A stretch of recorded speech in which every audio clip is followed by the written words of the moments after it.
Hey YouTube, welcome back. Today I'm going to walk you through the last week of my 10-week fat loss phase. In all the previous videos I've walked you past what I have done step by step, week by week, to get the progress and the results that I've come to at the end of this fat loss phase. So today I'm going to show you those results, what we've achieved, and then potentially the steps moving forward.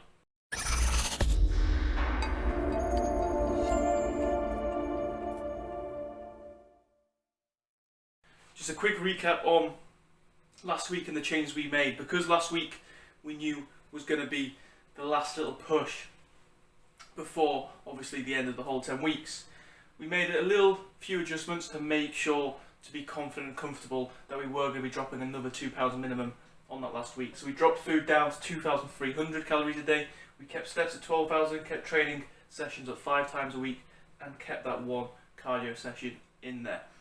What that did is allow us to then drop another 2.5 pounds roughly on that last final week. And that 2.5 pounds dropped on that last final week was actually just half a week as well, because we only were continuing following these targets up until Thursday, and then obviously from Thursday onwards, as spoken about in the last week, we took a bit of a diet break through Christmas. So it was only half a week, but in the half a week, because of the adjustments we made, we still managed to drop 2.5 pounds, which meant that in total, over the 9.5 weeks, we've managed to drop 21 pounds, okay, which is well on track and on target with what we were trying to achieve. We were trying to drop 2 pounds a week on average over the 10 weeks. Obviously we're half a week short, so 9.5 weeks, but we managed to drop 21 pounds, so we actually just pushed a little bit further than that. And you can see from the pictures the very clear change that we've made. Now, 9.5 weeks isn't a long amount of time, okay? But you can see the potential you have, or the difference you can make within a short amount of time. But let's obviously recognise, and if you've watched the previous videos, you will see that over the 9.5 weeks, if you're looking for results like that in that sort of space of time, you have to be on the ball week to week, day to day. You saw the targets I had set up. You saw the plan that I had for week to week. You saw that I was ticking these boxes, making sure that they were being hit. That sort of consistency is going to be required if you're looking for these sort of results in that space of time.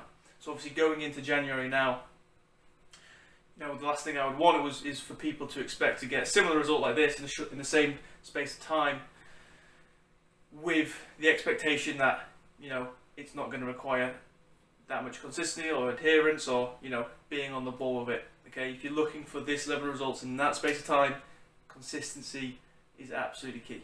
Now for me personally, I want to get a little bit leaner. About halfway through this 10-week series, I did say, looking at the pictures, it looks as though I might need to lose a little bit more weight than I first planned. Now that isn't going to be a lot of weight, but obviously at this current moment in time, going into Christmas, going to New Year's, I have decided to take a diet break rather than dieting through that time. So I'm going to take about a week to 2 weeks diet break where I'm not even going to really track calories. I'm just going to eat casually, eat to hunger, and be active sort of when I feel like it. I'm just going to really chill out with it. That might result in a little bit of water retention or sort of gaining water back, or a little bit of even potentially gaining a little bit of body fat back. But after that, I'm then going to go into another fat loss phase, a little bit less aggressive because I'm not going to need to lose as much, just to get to where I want to be. And I just wanted to touch on that because diet breaks can be a very useful part of the process for a long-term fat loss phase, okay?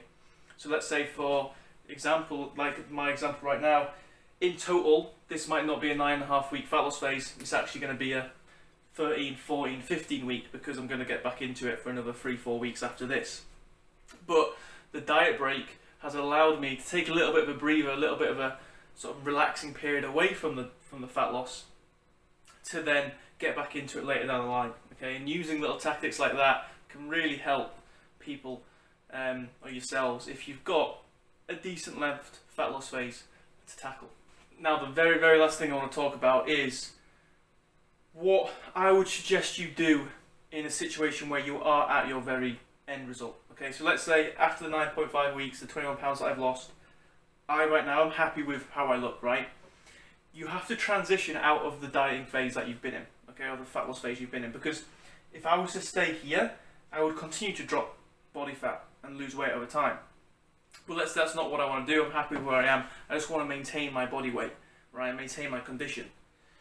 You have to then revert these back to what would be your maintenance intake and expenditure. Okay, so again, where your energy intake is matching your energy output, and therefore your weight's gonna hold. It'll fluctuate almost like from week to week, day to day, a little bit up and down, but it's gonna hold over time. Now, you could just, if you know very well where your maintenance is at, okay, so going back to when I started in the very first video, I would have known where my maintenance was at, because then I reduced calories from there.